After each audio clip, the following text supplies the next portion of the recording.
Hello, welcome back to my channel. Kembali lagi bersama aku Vini Alfionita. Di video kali ini aku akan share soal dan pembahasan tentang tes TKB ya teman-teman. Dan kali ini pada bidang pemasaran atau marketing. Nah, tes TKB ini memiliki tujuan untuk mengukur kemampuan dan keterampilan peserta seleksi yang berkaitan dengan kompetensi jabatan atau pekerjaan yang diminatinya. Nah, salah satunya pemasaran ini teman-teman. Pemasaran adalah salah satu kegiatan pokok yang perlu dilakukan oleh perusahaan, baik itu perusahaan barang atau jasa, dalam upaya untuk mempertahankan kelangsungan hidup usahanya ya teman-teman. Atau bisa disebut pemasaran ini adalah aktivitas dan proses menciptakan, mengkomunikasikan, menyampaikan, dan mempertukarkan tawaran yang bernilai bagi pelanggan, klien, mitra, dan masyarakat umum ya teman-teman. Jadi pemasaran ini dimulai dengan pemenuhan kebutuhan manusia yang kemudian bertumbuh menjadi keinginan manusia. Oke, di video ini aku akan sediakan 10 soal ya teman-teman. Untuk satu soal aku kasih jeda waktu teman-teman menjawabnya selama 15 detik. Kalau merasa 15 detik kecepatan, kalian bisa pause dan kita akan jawab bareng-bareng, oke? Kalau teman-teman belum lihat tes-tes sebelumnya atau tes psikotes dan lain-lainnya, kalian bisa cek di playlist aku namanya Study With Me ya. Dan ya, tanpa berlama-lama langsung saja kita ke soal yang pertama. Tunggu dulu, jangan lupa dukung channel aku ya dengan cara subscribe. Terima kasih. Soal nomor 1. Suatu usaha memasarkan produk barang atau jasa dengan menggunakan pola rencana dan taktik tertentu sehingga jumlah penjualan menjadi tinggi disebut dengan, kita mulai.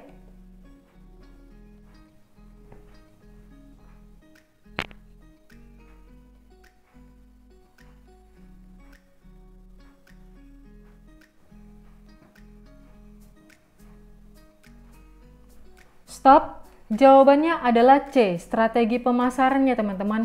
Untuk pembahasannya bahwa strategi pemasaran adalah rencana menyeluruh, terpadu, dan menyatu di bidang pemasaran yang memberikan pedoman tentang kegiatan yang akan dilakukan untuk mencapai tujuan perusahaan melalui periklanan, program promosi, penjualan, program produk, dan pendistribusian.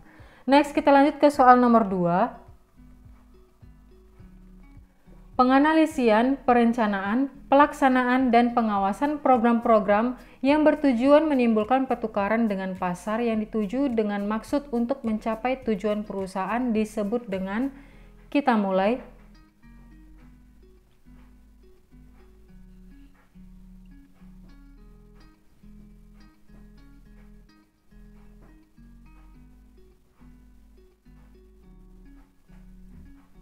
Stop.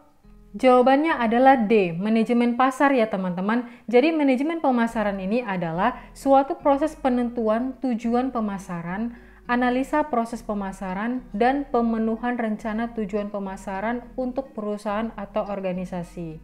Jadi dalam setiap perusahaan itu terdapat manajemen pemasarannya ya teman-teman, yang membantu menganalisa dan mengatur proses pemasaran produk perusahaan tersebut. Next, kita lanjut ke soal nomor 3. Adanya kegiatan yang ditetapkan oleh perusahaan ketika akan mempromosikan produk atau jasa kepada konsumennya disebut dengan, kita mulai.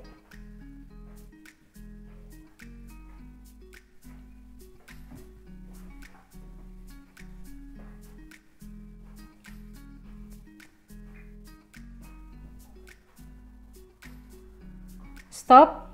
Jawabannya adalah A, tujuan pemasaran. Untuk pembahasannya bahwa pemasaran adalah mencakup periklanan, penjualan, dan pengiriman produk kepada konsumen atau bisnis lainnya ya teman-teman.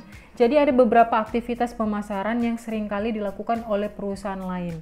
Nah, tujuannya apa nih? Tujuan dari pemasaran tersebut adalah tentunya untuk memaksimalkan keuntungan dengan membuat strategi penjualan serta mengenal dan memahami pelanggan sedemikian rupa sehingga produk yang dijual, yang kita jual ini akan cocok dengan keinginan si pelanggan tersebut, sehingga produk tersebut dapat terjual dengan sendirinya. Jadi tidak ada proses pemaksaan di situ ya teman-teman.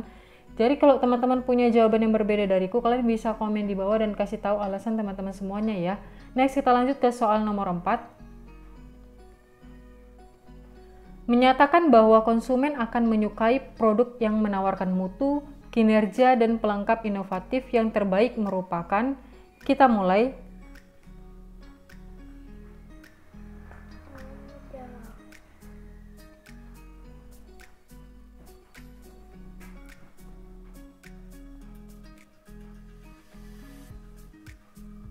Stop.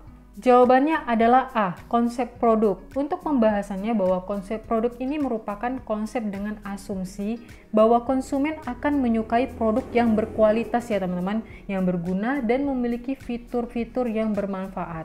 Nah, konsep ini perlu fokus terhadap kualitas produk dan memenuhi permintaan si konsumen tersebut. Next, kita lanjut ke soal nomor 5. Di bawah ini yang bukan termasuk dalam konsep pemasaran dalam pelaksanaan kegiatan di suatu organisasi adalah, kita mulai.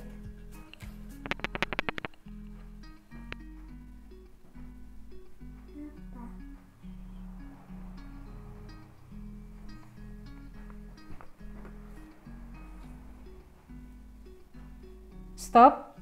Jawabannya adalah B, konsep periklanan ya teman-teman. Ini kita lihat yang bukan termasuk dalam konsep pemasaran.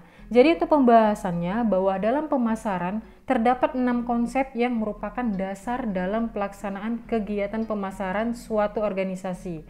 Yang pertama itu adalah konsep produksi, yang kedua konsep produk, ketiga penjualan, yang keempat pemasaran sosial, yang kelima pemasaran, dan keenam adalah pemasaran global.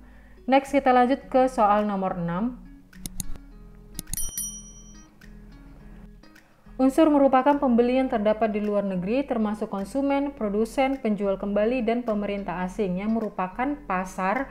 Ini kita mulai ya.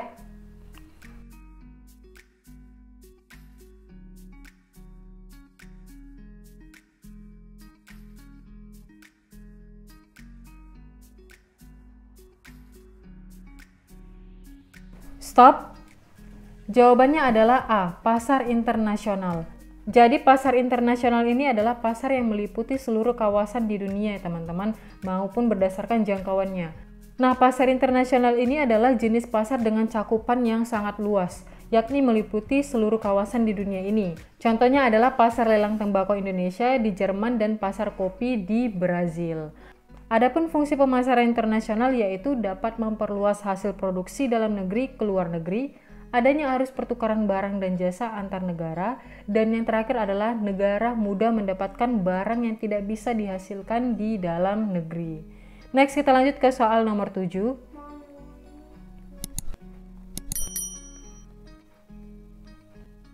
Sebelum menetapkan pasar sasaran atau target pasar, maka perusahaan perlu melakukan, kita mulai.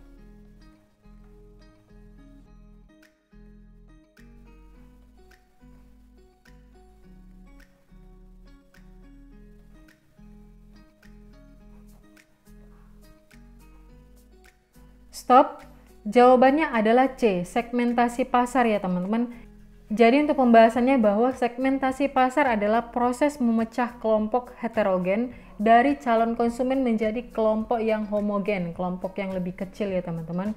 Jadi segmentasi ini harus dilakukan sebelum menentukan target pasar. Nah, adapun tahapan-tahapan dalam menentukan segmentasi pasar ini adalah yang pertama, menentukan target pasar. Yang kedua, ketahui masalah dan kebutuhan konsumen. Yang ketiga, ketahui perilaku konsumen. Yang keempat, olah dan analisis data. Yang kelima, tentukan strategi pemasaran produk. Dan yang terakhir adalah evaluasi respon pasar. Next, kita lanjut ke soal nomor 8. Atribut produk merupakan salah satu hal penting dalam pengambilan keputusan pembelian konsumen. Berikut atribut-atribut dalam produk tersebut meliputi, kita mulai.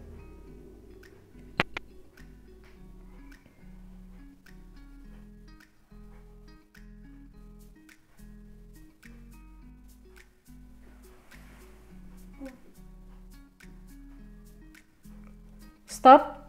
Jawabannya adalah B. Jadi atribut produk dalam pengambilan keputusan pembelian konsumen adalah yang pertama adalah harga, merek, kemasan, kualitas, dan label ya teman-teman. Jadi yang A ini tempat tidak termasuk, yang C tempat dan nilai tidak termasuk, sama orang ini tidak termasuk, yang D nama, ide, tempat tidak termasuk ya teman-teman, yang cuma termasuk adalah label. Jadi jawaban yang paling tepat adalah yang B. Next, kita lanjut ke soal nomor 9. Aktivitas pemasaran yang berusaha untuk menyebarkan informasi, mempengaruhi atau membujuk, dan atau mengingatkan pasar sasaran atas perusahaan dan produknya agar bersedia menerima, membeli, dan loyal pada produk yang ditawarkan perusahaan merupakan pengertian dari kita mulai.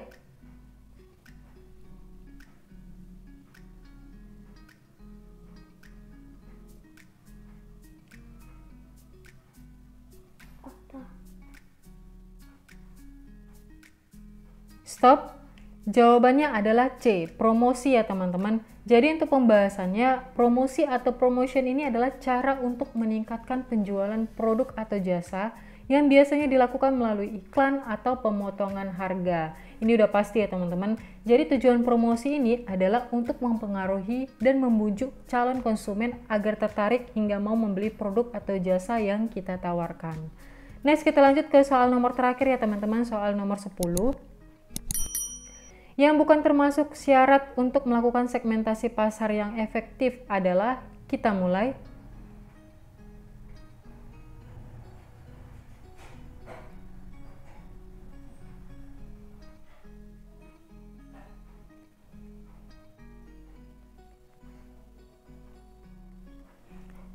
Stop.